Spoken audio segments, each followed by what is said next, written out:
Hola, buenas de nuevo. Vamos a comenzar en este bloque hablando y analizando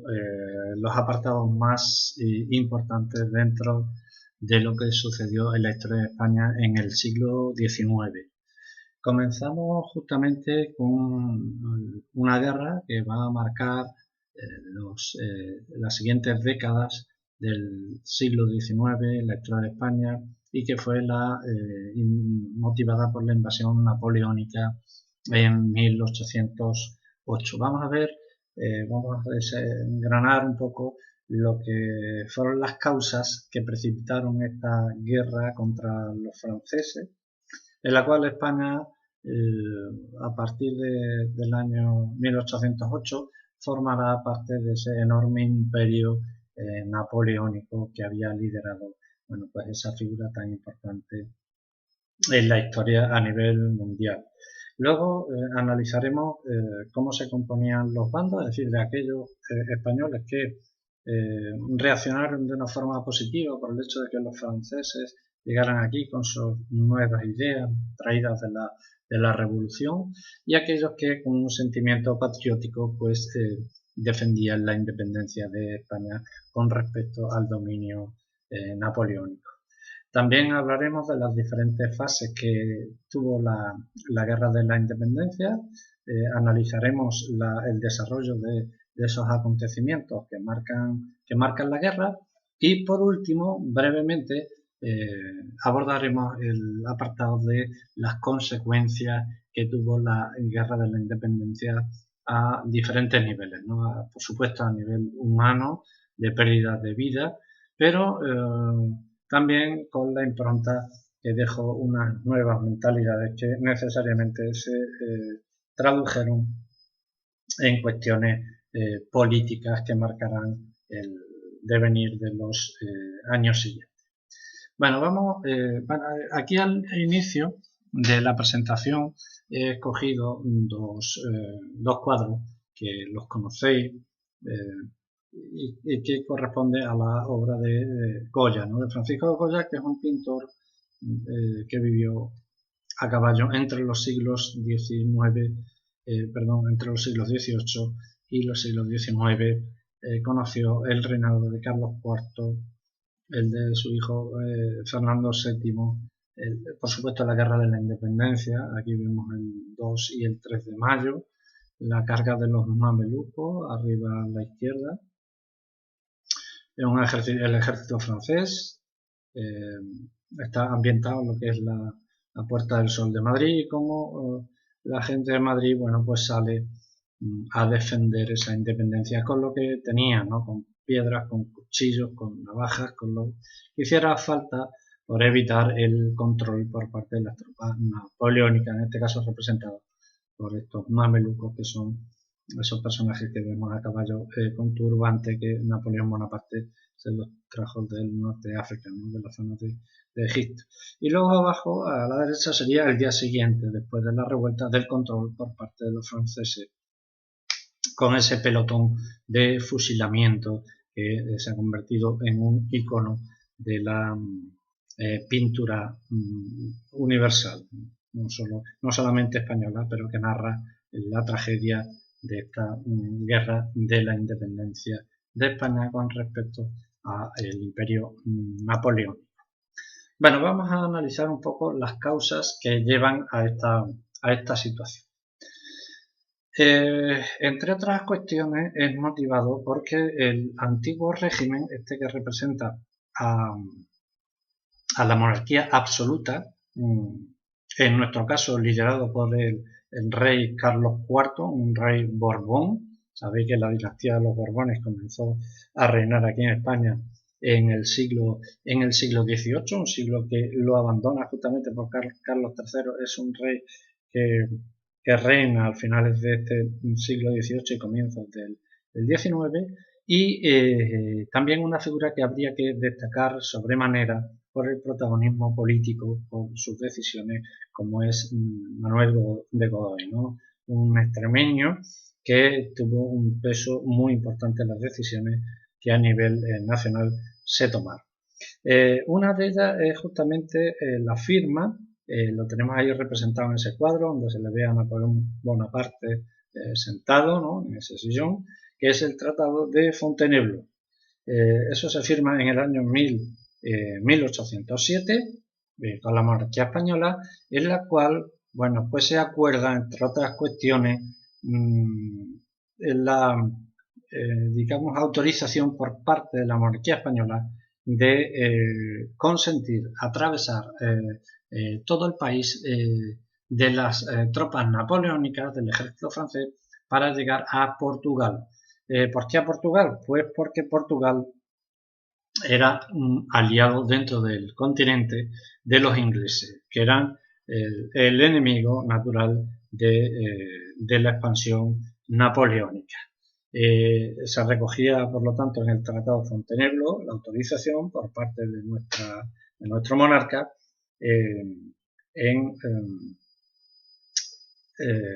ya digo, que las tropas atravesaran nuestro país con el consentimiento.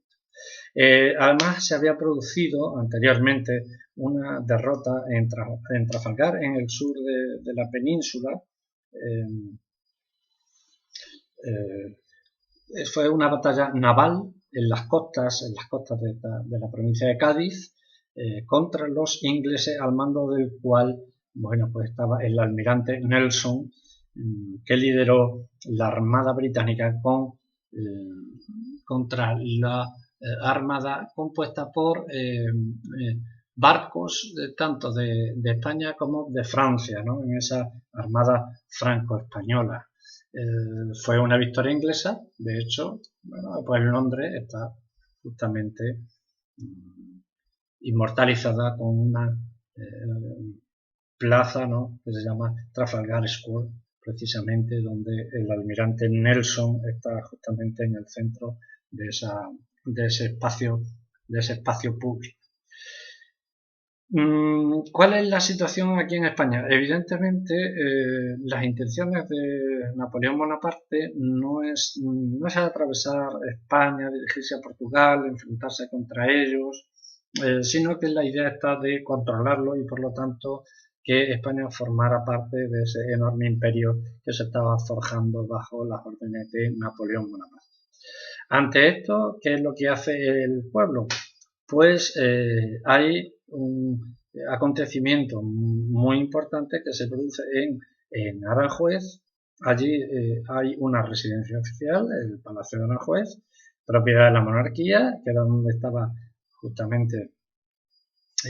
Carlos IV y Godoy. El 18 de marzo de 1808 el pueblo de Aranjuez se manifiesta en contra e incluso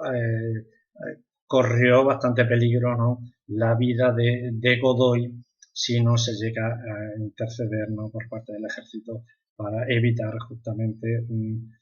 pues una crisis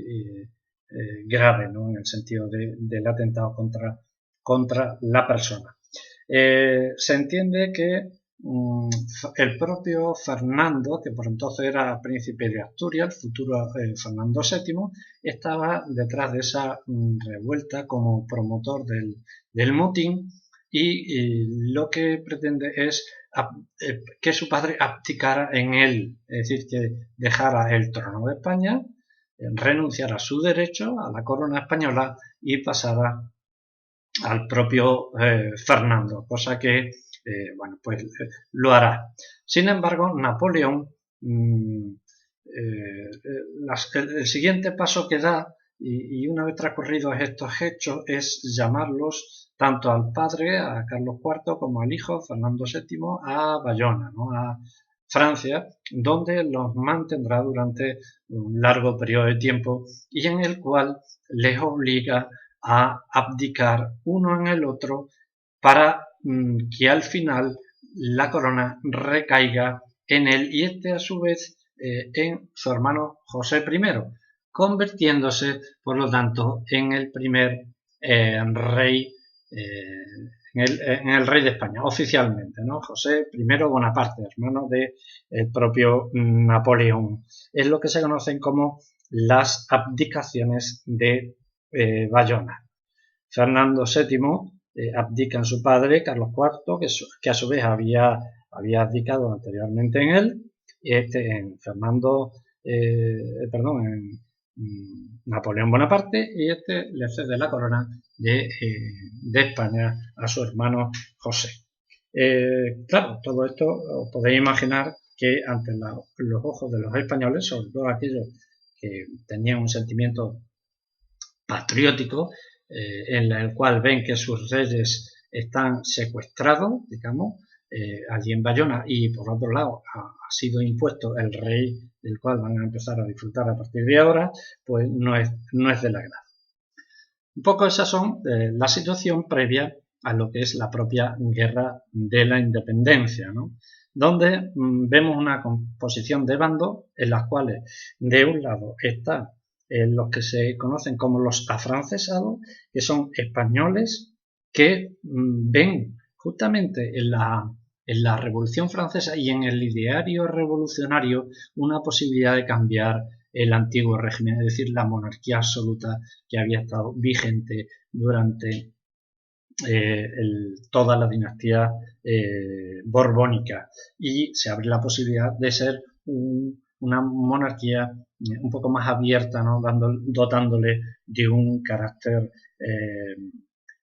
constitucional. Esos afrancesados son conocidos también como los ilustrados, por lo tanto abrazan esas ideas de la Ilustración del siglo XVIII, pero sobre todo es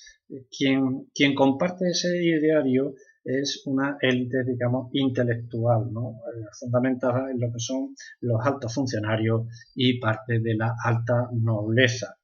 en el cual, bueno, pues podríamos hablar dentro de esas figuras importantes ilustradas, como fue el conde de Floridablanca o el propio Jovellano, que apuestan por el impulso de diferentes reformas y que lo que pretenden es dotarle a la monarquía de un carácter liberal y parlamentario. Pero por contra, hay una, digamos, mayoría de la población española que tiene un sentimiento patriótico y que por lo tanto defiende la independencia con respecto al dominio francés, oponiéndose de esa forma al invasor, ¿no? Al ejército napoleónico, y que estaría un poco representado por lo que es la propia Iglesia Católica, la mayor parte de su clero, también la nobleza, que tiene un carácter eminentemente conservador, y que lo que pretendía era que Fernando VII volviera de nuevo a España y volviera a implantar el antiguo régimen, es decir, la monarquía absoluta que hasta entonces había estado vigente hasta esas fechas, ¿no? De hecho, el apelativo al cual se le dotará al rey Fernando VII es el de el deseado, ¿no? Precisamente porque es añorado por esa, digamos, estamentos sociales de carácter conservador. Por otro lado, vamos a analizar ahora lo que son las diferentes fases que nos encontramos en la Guerra de la Independencia. Una Guerra de la Independencia que la podemos situar entre mayo del año 1808, hemos visto esos levantamientos del 2 de mayo en los cuadros conocidos de Goya, y finales del año 1813. Algo más, por lo tanto, de 5 años que tuvieron, bueno, con una serie de fases en la cual, bueno, pues vienen ahí recogidas en esta ilustración. En concreto vamos a hablar de 3 fases por las que pasará la Guerra de la Independencia.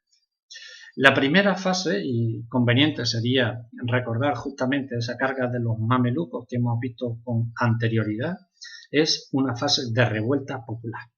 Es decir, la gente se levantó en contra del dominio que intentaba ejercer el ejército francés. Habrá alzamientos a lo largo de todo el territorio español, algunos más conocidos, como es el caso de Madrid, y otros que durante un espacio de tiempo consiguieron evitar justamente el dominio de las tropas napoleónicas. Una de las que habría que destacar es justamente la ciudad de Zaragoza, que al mando del general Palafox contuvo a los franceses hasta que al final no quedó más remedio que entregarle la ciudad, pero se convirtió en un símbolo de resistencia a partir de entonces. Y luego en esta primera parte también cabría hablar de una batalla, en concreto la batalla de Bailén, que se va a tornar decisiva por cuanto a partir de ahí la estrategia de Napoleón con respecto al control de España variará sustancialmente. La batalla de Bailén se produce en esta primera fase, donde por un lado estaba el ejército napoleónico, aquí está representado en este cuadro de José Casado de la Lisal, que es la rendición de Bailén, en la cual, bueno, pues el ejército español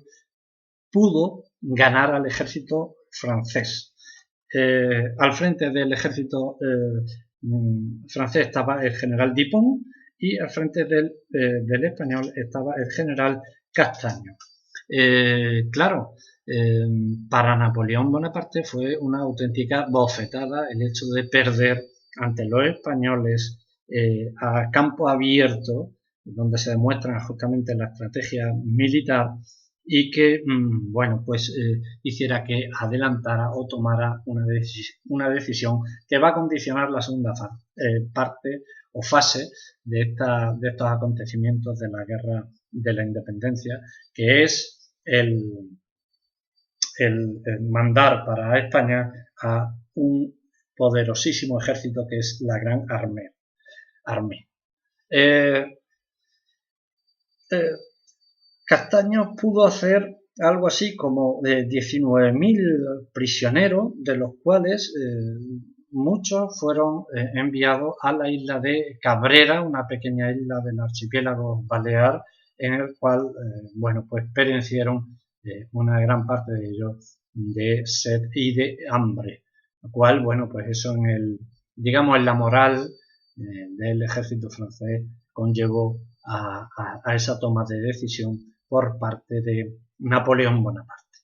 Pasaríamos, por lo tanto, a esta segunda fase, que es conocido como el apogeo francés, es decir, una serie de victorias que prácticamente van a limitar la capacidad de control por parte de los españoles, en la cual, bueno, la primera decisión, una vez producida esa derrota en Bailén, Napoleón Bonaparte, como comenté anteriormente, manda a la Gran Armée con un ejército de algo más de 250.000 de soldados perfectamente adiestrados, es decir, que la apuesta es definitiva. Y en cuestión de un mes, unas 4 semanas aproximadamente, el avance a lo largo del territorio español, bueno, pues es, digamos, una máquina en este caso, ¿no?, de control del territorio. Conquistará Burgos, conquistará Zaragoza, la cual, como comenté anteriormente, había demostrado, ¿no?, un enorme espíritu de resistencia, pero al final claudica y José I entra por fin en Madrid, que es, como sabéis, la capital de España y por lo tanto el lugar donde se encuentra justamente la centralización de la política española, y toma posesión efectiva de lo que ya se había acordado previamente en esas abdicaciones de Bayona. Todo está controlado por los franceses, excepto Cádiz. Cádiz se mantendrá libre de la ocupación francesa, fundamentalmente porque en esta defensa de Cádiz, que al fin y al cabo la ciudad es como una península, se hacía un poco más, digamos, fácil, entre comillas, el hecho de que no cayera en manos francesas, contó con la ayuda británica para el mantenimiento, ya digo, de un lugar ajeno dentro del territorio peninsular del control francés. Pero, a pesar de que esta segunda fase la podemos calificar como de apogeo francés, por lo tanto de éxitos por parte de Napoleón Bonaparte, sin embargo, hay una forma de batallar que hasta entonces no se había producido y que posteriormente será un modelo que recogerán en otros lugares del mundo ya en el siglo sobre todo XX, que es la conocida como guerra de guerrillas. La guerra de guerrillas es una forma de plantar cara al invasor que hasta entonces no se había conocido. Se estaba acostumbrado, sobre todo para un ejército regular, es el enfrentamiento a campo abierto y el que ganara, ¿no?, de esa batalla, bueno, pues vencía y por lo tanto controlaba el territorio del perdedor. Sin embargo, esto es que a pesar del control de ese territorio, había una organización que escapaba al ordenamiento militar y que se componía de pequeños grupos que tenían o partían de una ventaja, que es el conocimiento de la orografía, es decir, del lugar donde vivían, y se dedicaban fundamentalmente al sabotaje, a lo que son encerronas, a hostigar al ejército utilizando el factor sorpresa. Y ahí, bueno, pues había gente de toda condición social, ahí participaban abogados, labradores, artesanos, incluso personas procedentes del estamento clerical. Se trataba ya digo, de acabar de forma sorpresiva contra aquella infraestructura o miembros del propio ejército para minarle moralmente, porque era como una especie de ejército, digamos, invisible. No era un ejército que viniera de cara, sino que aprovechaba, ya digo, la orografía muchas veces del terreno y el conocimiento justamente de él. Y por último, en la tercera fase, que ya corresponde al final de la guerra, podemos destacar que, claro, el frente es tan amplio el imperio que Napoleón Bonaparte pudo hacer que sus desvelos pasaron de Europa occidental a Europa oriental y empezó a ser motivo de preocupación el transcurso de ese frente oriental y en concreto contra el imperio ruso. Con lo cual le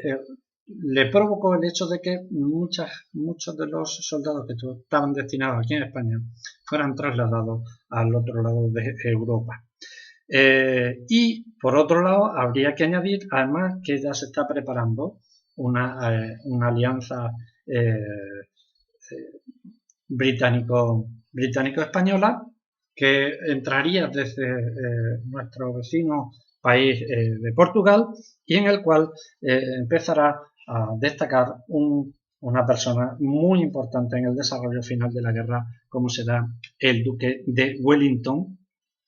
en el cual, bueno, pues a lo largo de este enfrentamiento con los franceses, poco a poco se le irá quitando el dominio, como será el caso de, por ejemplo, batallas como en Badajoz, la toma de Badajoz, la batalla del Albuera, que fue una batalla sangrienta, otras más conocidas como es la de Arapiles en Salamanca, lo cual ya, provoca que José Bonaparte, tenga que marcharse del territorio español. Mientras esto sucedía aquí en la península, en el otro lado del continente, en Rusia, se produce un enorme desastre en la Gran Armée, porque el invierno se les echa encima y la mayor parte de las tropas napoleónicas perecerán de frío ante las inclemencias meteorológicas, lo cual, bueno, pues diezma la capacidad de control y de conquista de los territorios. Al margen, lógicamente, que Wellington y esta alianza hispano-británica poco a poco van ganándole territorio al ejército francés, que progresivamente se va replegando hasta marcharse definitivamente, destacando ya en los últimos momentos de esta tercera fase del final de la guerra, pues victorias como la que sucedió en Vitoria o la de San Marcial, que ya lo que hace es que cualquier miembro del ejército francés tenga que replegarse hacia territorio de Francia. Así, de tal forma, a finales del año 1813, en concreto en el 11 de diciembre, se firmará el Tratado de Valenciennes. ¿Qué se recoge en él en líneas generales? En él se recoge la restitución de la corona a Fernando VII y por lo tanto la llegada del propio rey está muy próxima. Se producirá al año siguiente, ya en el año 1814. Y terminamos este tema viendo algunas pinceladas de lo que serán las consecuencias. Evidentemente, lo que no hay que perder de vista nunca en una guerra es que lo más dramático es la pérdida de vidas humanas. Se estima que esas pérdidas demográficas estarían en torno a más de 1 millón de muertos, lo que para la España de la época supondría el 10% de la población. Es decir, eso es una tragedia. Estamos hablando de un 10%, significa que España por aquella época tendría en torno a los 10 millones de habitantes, de los cuales uno morirá tras la contienda de la guerra de la independencia. Otra de las cuestiones importantes, después de esa demográfica, son las pérdidas económicas y las destrucciones de infraestructuras de caminos, etcétera, etcétera. Costará mucho recuperar justamente eso, porque ahí se recoge el futuro también de un país. Además, los franceses, aprovechando el clima de violencia, de control, hicieron verdaderos atentados contra el patrimonio histórico-artístico y se expoliaron muchas iglesias, monasterios y museos que tenía España por entonces. Incluso algunos cuadros muy reconocidos hoy están expuestos en museos franceses, incluso algunos británicos, que se yo. También, por otro lado, todo lo que se vivió, es decir, las cuestiones morales y psicológicas, la huella, ¿no?, que dejó esa guerra de la independencia, la crueldad, que estuvo perfectamente recogida como cronista por parte de Goya. Aquí tenemos dos ilustraciones de esos grabados que Goya hizo, que era y que él tituló Los desastres de la guerra. Y por último, algún pozo de esa ideal ilustrado revolucionario quedó. ¿Por qué? Porque mientras todo lo que hemos comentado desde el punto de vista de la guerra estaba sucediendo, aquí aquellos que tenían una mentalidad ilustrada, liberal, se habían reunido en Cádiz, en las Cortes, y habían aprobado una constitución, la Constitución de 1812, la conocida como la Pepa, que posteriormente, sabemos que el rey Fernando VII, cuando vuelva de ese exilio obligado, no jurará, aunque durante un breve espacio de tiempo sí tuvo que hacerlo y estuvo vigente. Pero ese pozo de enfrentamiento entre liberales y absolutistas llevará, para empezar, a prácticamente ya terminar con el antiguo régimen, es decir, con la monarquía absoluta, y por otro lado también motivó el hecho de que las colonias americanas que teníamos, empiecen a